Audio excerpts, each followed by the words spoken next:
दोस्तों आज की इस वीडियो में चार्ल्स लैम्ब से रिलेटेड प्रीवियस ईयर में जो एग्जामिनर बार बार आपके एग्जाम में रिपीट कर करके क्वेश्चंस को पूछ रहा है, उन क्वेश्चंस को आज की इस वीडियो में हम कवर करने वाले हैं। एक भी क्वेश्चन को मिस नहीं करना है। तो चलिए वीडियो को शुरू करते हैं। तो हेलो दोस्तों, मैं हूं गौरव और आप देख रहे हैं अपना YouTube channel teaching bye Gaurav sir.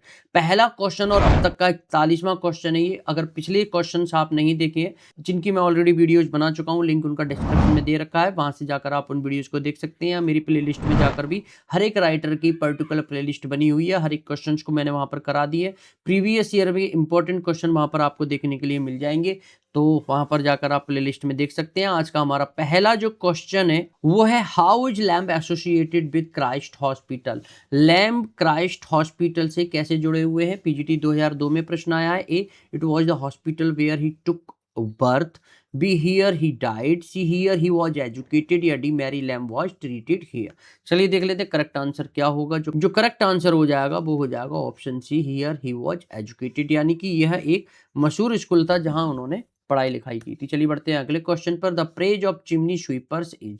The praise of chimney sweepers ये क्या है? पीजीटी 2011 में प्रश्न आया है। A, a poem by William Blake. B, an elegy by William Wordsworth. C, an essay by Charles Lamb. या D, an essay by William Hazlitt. चलिए देख लेते हैं करेक्ट आंसर क्या होगा।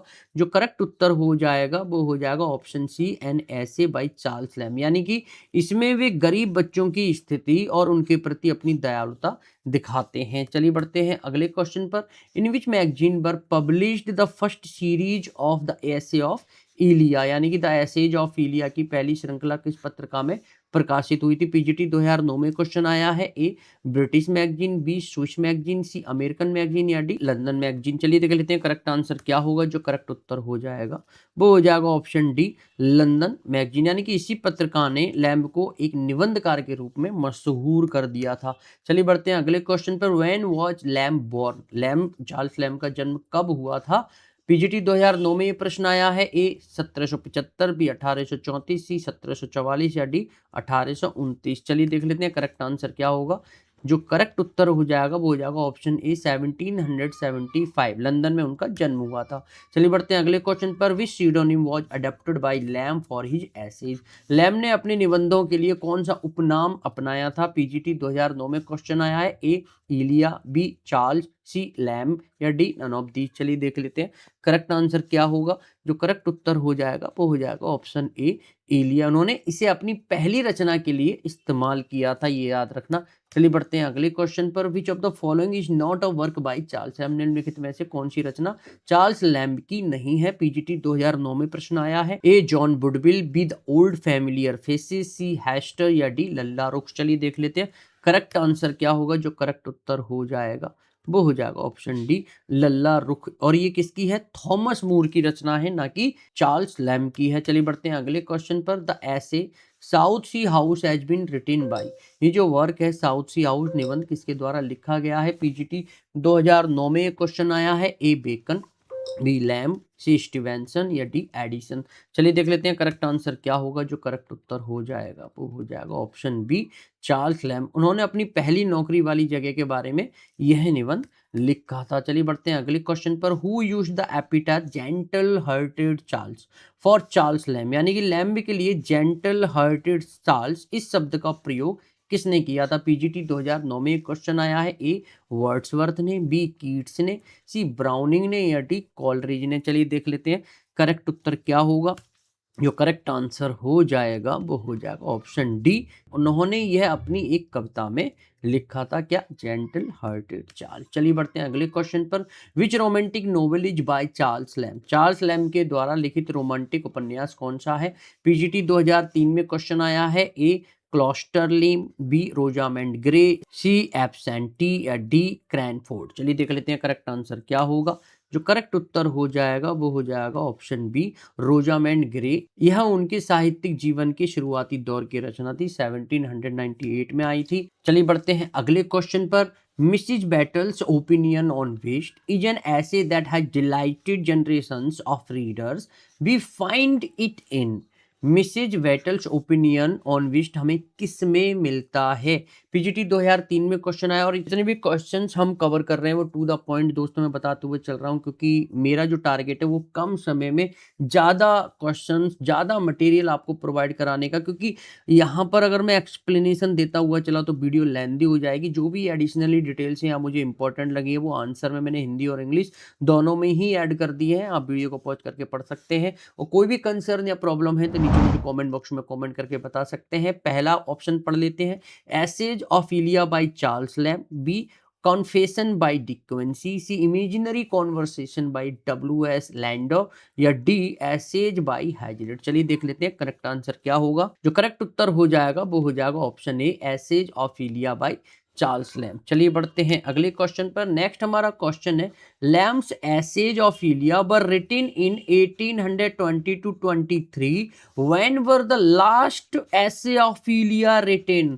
लास्ट एसेज ऑफ इलिया कब लिखा गया था? पीजीटी 2003 में क्वेश्चन आया है। ए 1827, बी 1829, सी 1833, या डी 1835। चलिए देख लेते हैं करेक्ट आंसर क्या होगा। जो करेक्ट उत्तर हो जाएगा वो हो जाएगा ऑप्शन सी, 1833 में ये जो लास्ट एसेज ऑफ इलिया है ये लिखा गया था। चलिए बढ़ते हैं अगले क्वेश्चन पर। Apart from tales from Shakespeare, Lamb's work for children only includes, यानी कि बच्चों के लिए लैम्ब की और कौन सी रचना है? पीजीटी 2003 में क्वेश्चन आया है। A specimen of English dramatic poets, B dream children, C child Harold, या D the adventure of Ulysses. चलिए देख लेते हैं करेक्ट आंसर क्या होगा।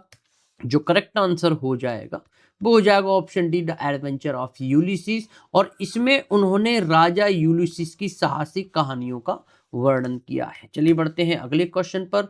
Who wrote tales from Shakespeare, ये जो वर्क है ये किसने लिखा था? पीजीटी 2004 में क्वेश्चन आया है। ए चार्ल्स लैम्ब ने, बी विलियम हैजलिट ने, सी ले हंट ने, या D Charles and Mary Lamb दोनों ने मिलकर। चलिए देख लेते हैं करेक्ट आंसर क्या होगा। जो करेक्ट उत्तर हो जाएगा वो हो जाएगा ऑप्शन डी, ये जो है दोनों भाई बहनों ने, चार्ल्स लैम्ब और मैरी लैम्ब ने मिलकर लिखा था। चलिए बढ़ते हैं अगले क्वेश्चन पर।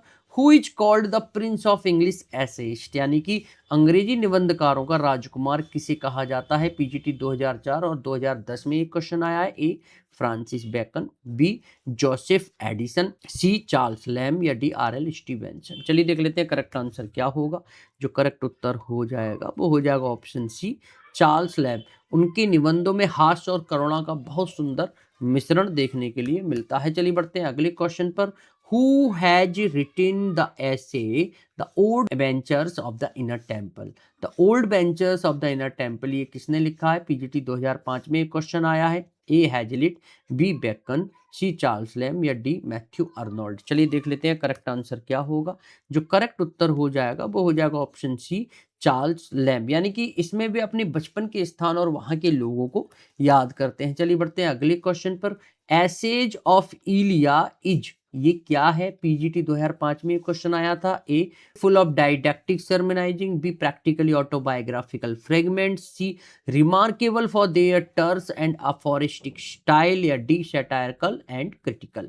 चलिए देख लेते हैं करेक्ट आंसर क्या होगा। जो करेक्ट उत्तर हो जाएगा वो हो जाएगा प्रैक्टिकली ऑटोबायोग्राफिकल फ्रेगमेंट, यानी कि चार्ल्स लैम्ब ने अपने ही जीवन के विभिन्न पहलुओं को कहानी के रूप में पेश किया है। चलिए बढ़ते हैं अगले क्वेश्चन पर। Which of the following is not an essay by Charles lamb, निम्नलिखित में से कौन सा चार्ल्स लैम्ब का निबंध नहीं है? पीजीटी 2005 में क्वेश्चन आया था। A night fears, B Christ hospital, C going on a journey, या डी पुअर रिलेशन। चलिए देख लेते हैं करेक्ट आंसर क्या होगा।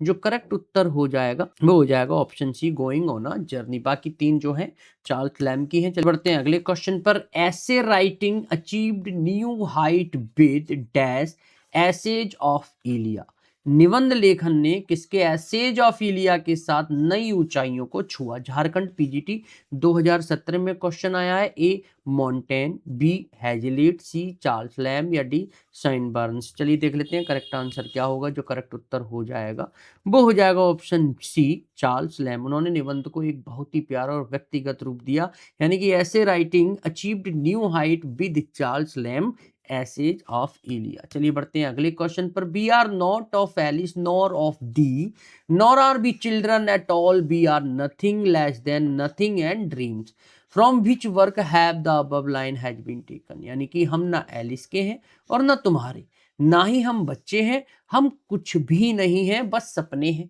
ये पंक्तियां किस रचना से ली गई हैं? झारखंड पीजीटी 2017 में क्वेश्चन आया है। A dream children or reverie, B essays of Elia, C essay on the tragedies of Shakespeare, D on the genius and character of Hogarth. चलिए देख लेते हैं करेक्ट आंसर क्या होगा।